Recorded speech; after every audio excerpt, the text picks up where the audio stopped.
सरकार का आम बजट आया तो पहले यही सवाल उठे कि आखिर इसमें किसानों के लिए क्या है। बजट का पिटारा खुला तो किसानों के लिए सौगातें भी निकली। किसानों को ज्यादा कर्ज देने के लिए रकम का इंतजाम हुआ तो उनकी आय दुगुनी करने का दम भी भरा गया। करीब 2.25 महीने से दिल्ली की सीमाओं पर देश का किसान अपनी हक की मांग को लेकर डटा है।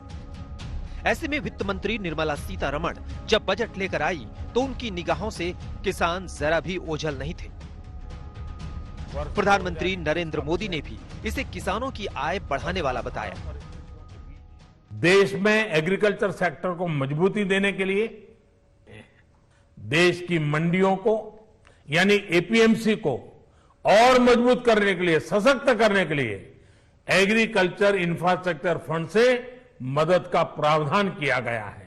इससे पहले वित्त मंत्री निर्मला सीतारमण ने बजट भाषण के दौरान केंद्र सरकार को किसानों के लिए समर्पित बताया। ये बात सुनते ही संसद में शोरगुल बढ़ गया। Our government is committed to the welfare of farmers. The MSP regime has undergone a sea change to assure price that is at least। इस शोरगुल के बीच निर्मला सीतारमण ने बजट में किसानों के लिए कई बड़े ऐलान किए। बजट में सरकार ने कृषि कर्ज की सीमा बढ़ा दी है। इस बार सरकार ने किसानों को 16.5 लाख करोड़ तक के कर्ज का लक्ष्य तय किया है। पिछले साल के लिए सरकार ने 15 लाख करोड़ रुपए का कृषि ऋण का लक्ष्य रखा। इस बार सरकार ने कृषि कर्ज 1.5 लाख करोड़ रुपए बढ़ा दिया है।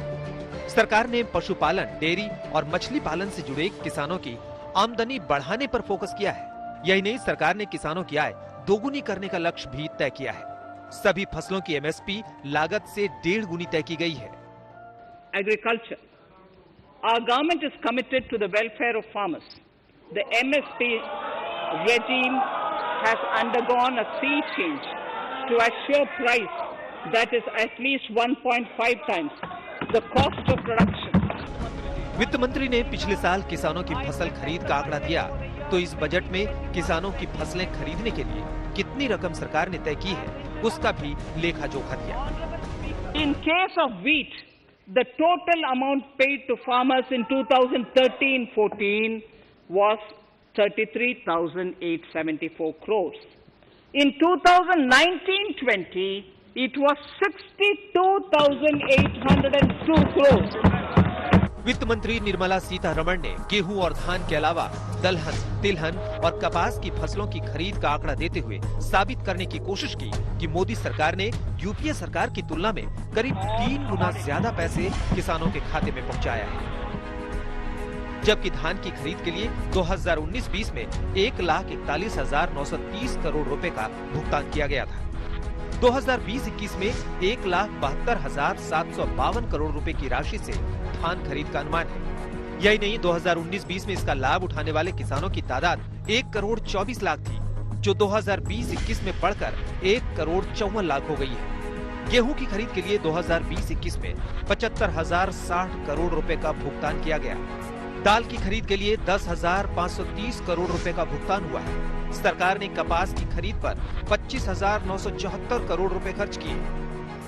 In the case of pulses, the amount paid in 2013-14 was 236 crores. In 2019-20, this was increased to 8,285 crores. Now in 2021, it is at 10,530 crores. More than 40 times increase from 2013-14. वित्त मंत्री का ये पूरा लेखा जोखा उन किसानों को ध्यान में रखकर तैयार किया गया था जो इन दिनों आंदोलन पर हैं।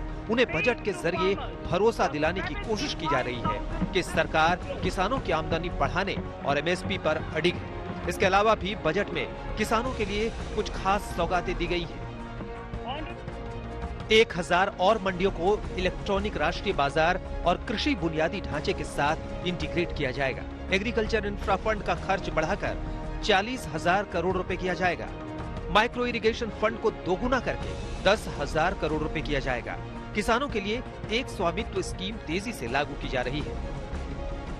वित्त मंत्री ने 2020-21 के बजट में किसानों को कई सौगातें दी हैं। सवाल ये है कि क्या किसान इन सौगातों से खुश हैं?